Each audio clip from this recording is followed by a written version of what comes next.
leg, so this time I am gonna try not to do that. But the problem is I'm holding it up, like you can't really tell the perspective. But yeah, for me it's like up, like as high as my eyes right now. Okay, so let me hold it a little lower and do this. Okay.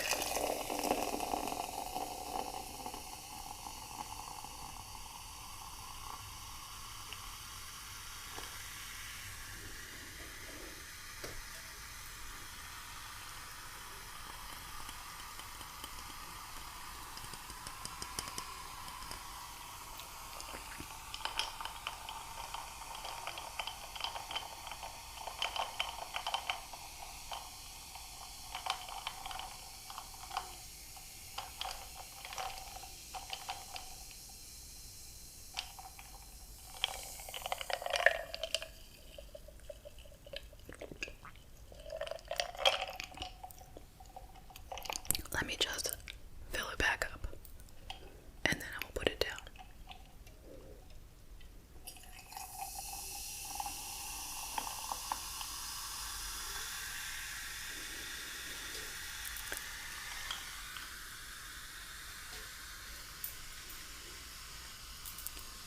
And here is the gum for today.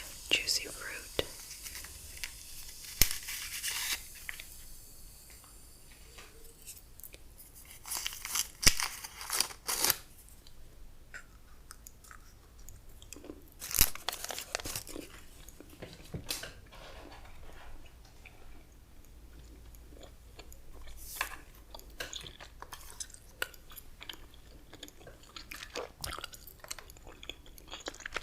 Okay.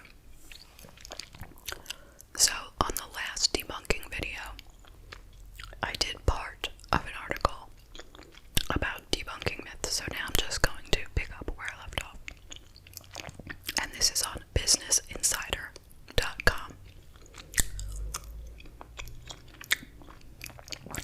Myth.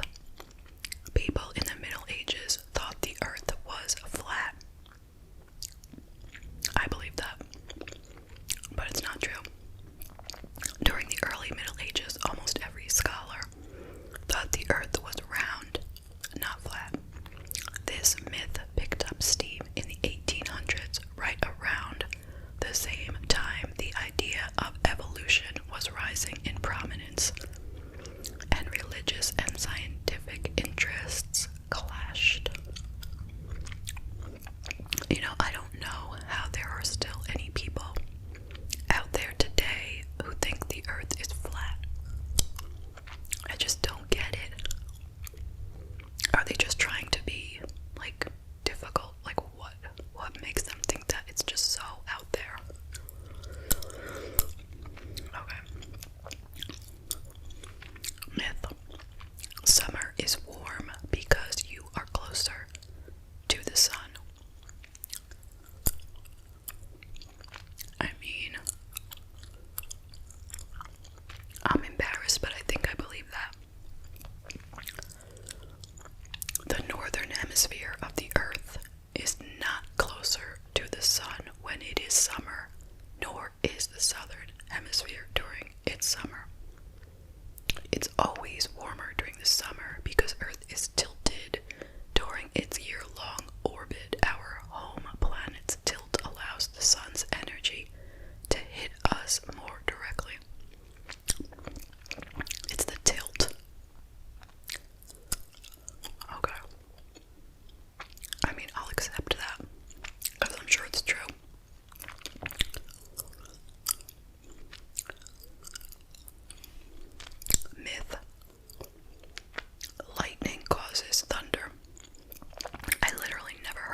vision.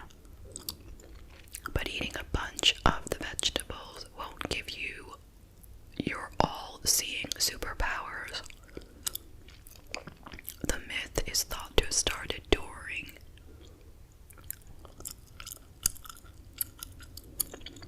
a piece of British propaganda during World War II. The government wanted to secret the existence of a radar technology that allowed its bomber pilots to attack in the night. The wording is all messed up in this, but you get what they mean.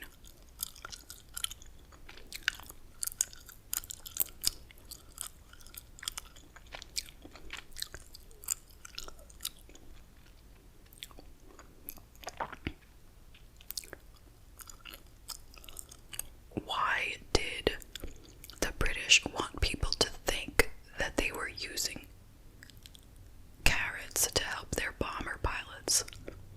If it wasn't true, what would be the point of that lie? Myth: blonde and red hair colors are going extinct. I never heard that. I mean, I know they're less common. But why would they go extinct so long as those people are still reproducing, you know? Blondes and redheads are not going extinct. Genes rarely die out, and recessive genes, like those that lead to red or blonde hair, can be carried from generation to generation without creating the hair color. When two people with the correct recessive genes have a baby, there's a good chance the kid will have red or blonde hair, even if the parents don't have red or blonde hair themselves. Yes, because I have two kids, right? My son has blonde hair. My daughter has red hair. I have brown hair. Not this, okay? I have brown hair, and my husband has brown hair. Okay, okay. Okay, this one is silly. Oh, wait, let me have some soda.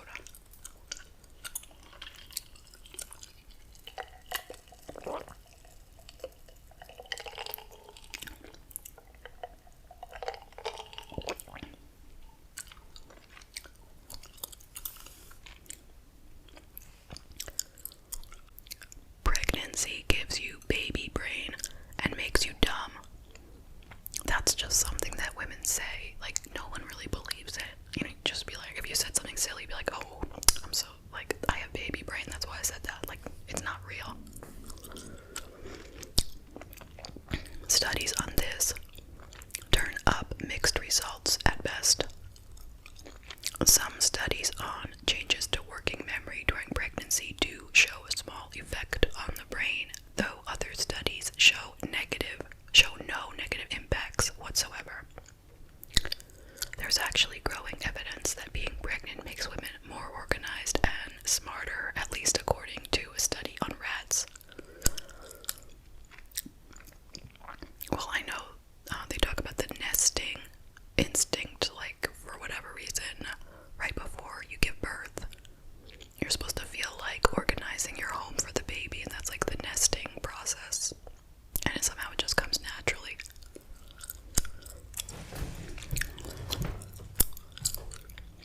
Okay, here's an interesting one. Myth: hair and nails keep growing after death. That is creepy. I have heard that, but I never had a thought as to whether it was true or not. Hair and fingernails do not keep growing once someone dies. Instead, the skin dries out and shrinks, giving the appearance of further growth. I see. So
camera sensor. Okay, they didn't tell me.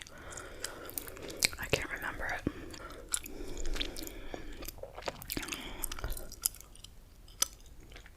Okay.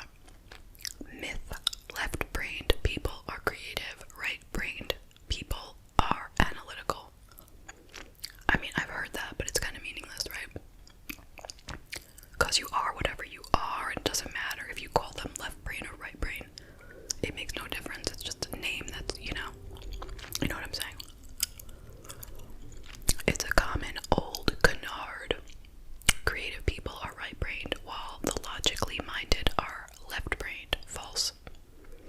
It's true that different hemispheres of your brain are more engaged in certain tasks, but studies have never found overall left or right brain dominance in individuals.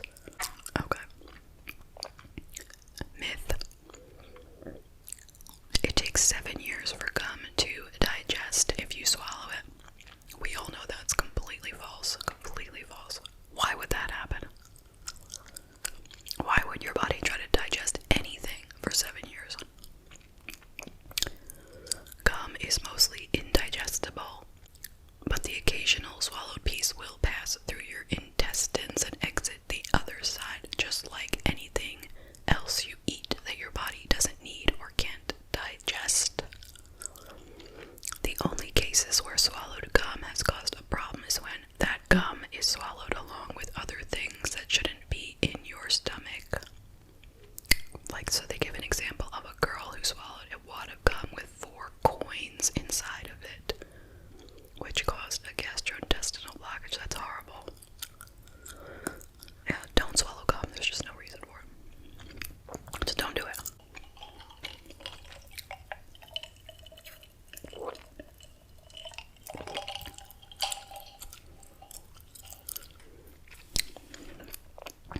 Myth. Every time I say myth, I feel like I have a lisp, and I'm just trying to say miss, myth. Your microwave can give you cancer and disrupt your pacemaker. A lot of people do think that it can give you cancer.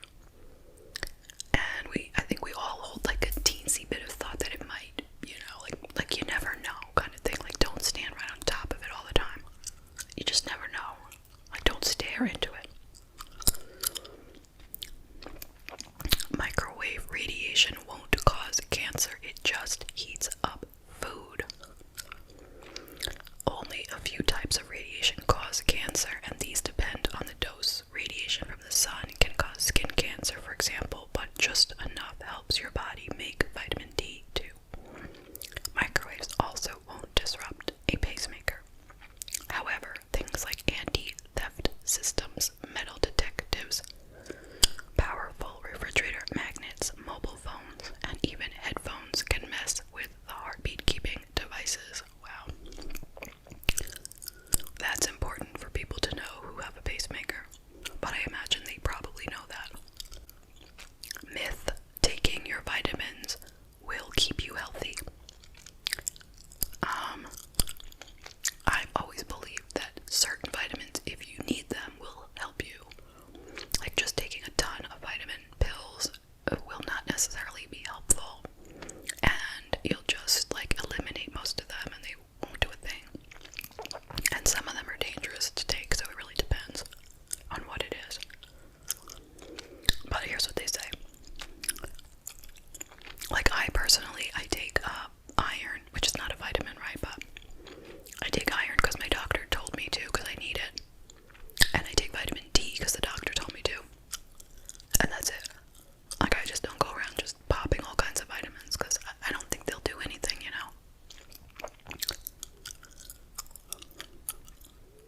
Vitamins sound like a great idea.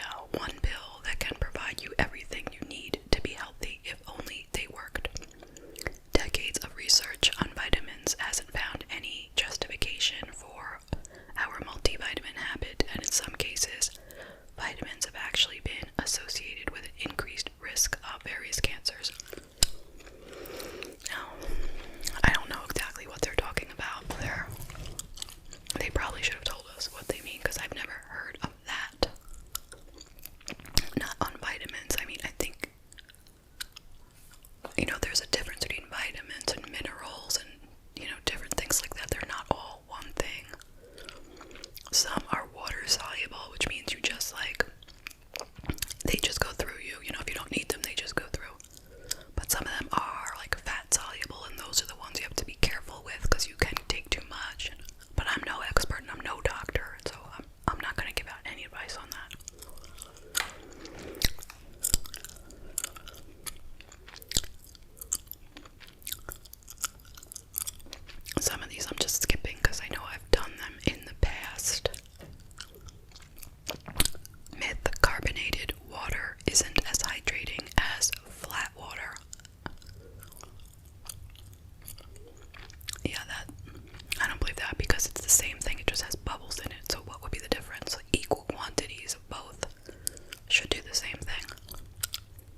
Movie scenes of spaceships flying through a dense field of tumbling, colliding rocks are imaginary.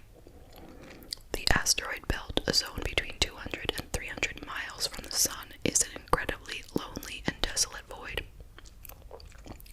In fact, if you pulled all the asteroids together, they'd only weigh about 4% the mass of Earth's moon. That is why NASA gets really excited when it catches so much as one asteroid colliding with another. Okay. I already forgot what that said.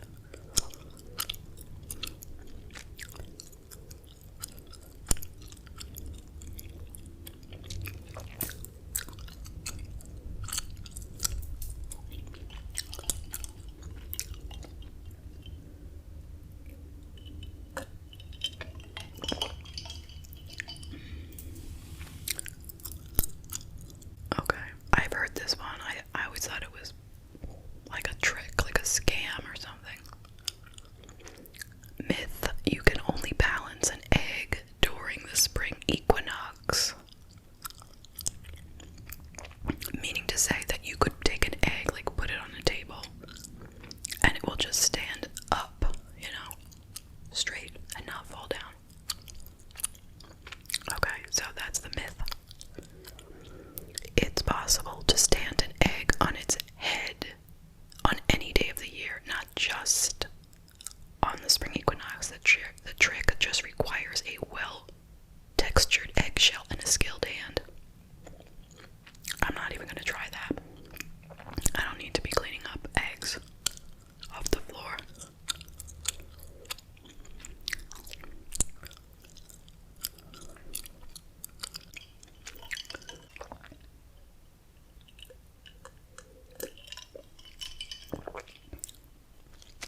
Myth: there's a dark side of the moon. Well, according to Pink Floyd, there is. I think if that's not a name of one of their songs or albums, then forget I ever said anything, okay?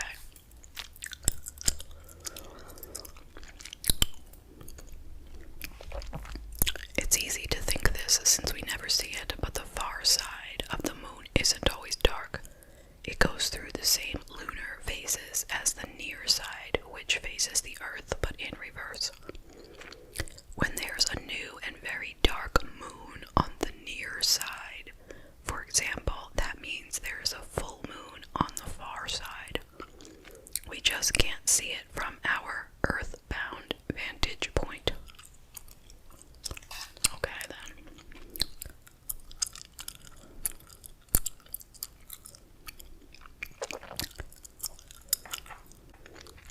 Okay, myth. There are only 3 phases of matter:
you slice it.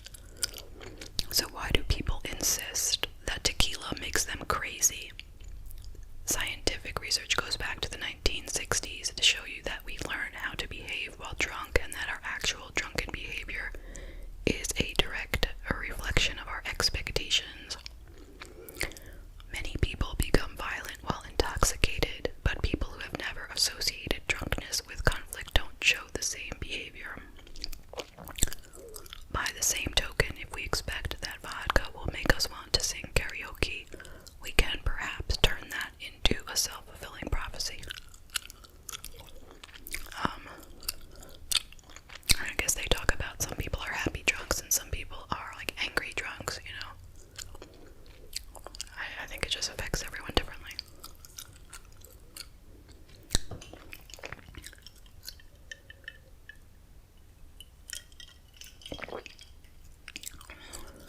Okay. Myth. Eating before drinking keeps you sober. Okay. I don't believe it keeps you sober, but I definitely believe that if you drink on a full stomach, you won't get drunk as fast. Okay, so what do they say? Eating before drinking does help your body absorb alcohol, but it only delays the alcohol entering your bloodstream. It doesn't restrict it, right? Exactly. Your body absorbs the alcohol more slowly after a big meal, so eating before drinking can help limit the severity of your hangover. Eating a lot after drinking, however, won't do much to help your hangover. This is all about hangovers. I'm really thinking it would be more about how, intoxicated you get.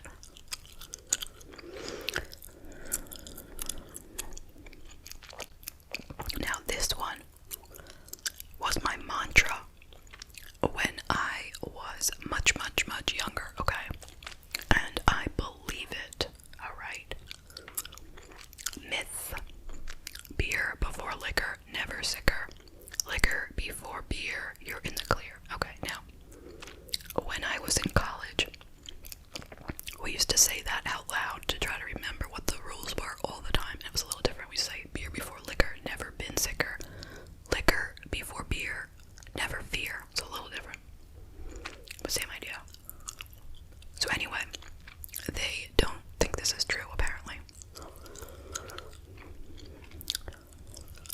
Alcohol is alcohol, and too much of it will make anyone feel sick.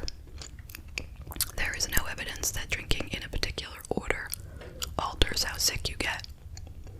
However, people who switch from beer to mixed drinks may be less likely to monitor their alcohol consumption and thus drink more. Okay, why would that be? This may be because your body metabolizes beer and mixed drinks faster than higher concentration alcohol, like a shot of whiskey. Adding liquor to a stomach full of beer, in theory, could create a sort of mixed drink that would metabolize faster than one or the other on its own. But while liquor before beer seems partly true, we'll mostly chalk up never sicker to bad decision making. Okay, I am going to end this here.